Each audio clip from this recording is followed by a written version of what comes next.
নমস্কার বন্ধুরা, আমি পূজা চলে এসেছি আরও একটা নতুন ভিডিও নিয়ে। তো আজকে জ্যৈষ্ঠ মাসের শেষ মঙ্গলবার। তো আমি মঙ্গলবার করেছি, কিন্তু আমার হাজব্যান্ড আর বাচ্চা ওদের জন্য দুপুরের কিন্তু লাঞ্চ আমি এখন প্রিপারেশন করব।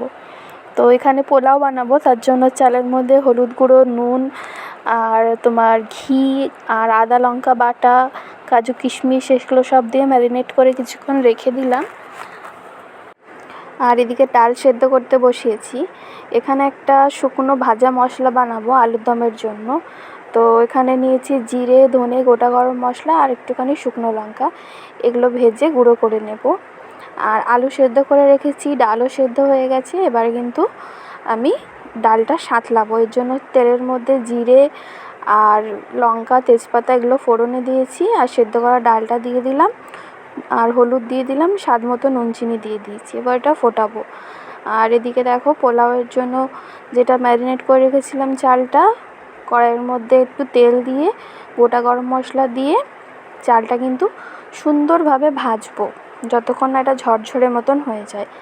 তো যেহেতু ঘি দিয়ে মাখানো ছিল, তাই আর ঘি দিইনি, অল্প তেল দিয়েই কিন্তু চালটা ভেজে নিয়েছি।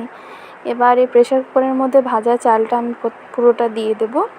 আর পরিমাণ মতন গরম জল ইউজ করছি, গরম জল দিলেই ভালো হয়।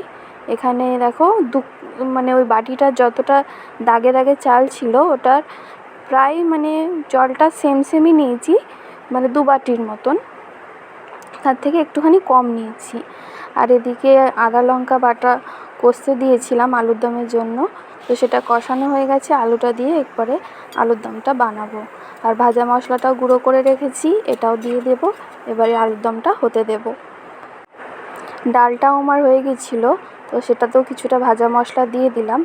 আর এদিকে পোলাও রেডি, আজকে দুপুরের থালাও আমার রেডি।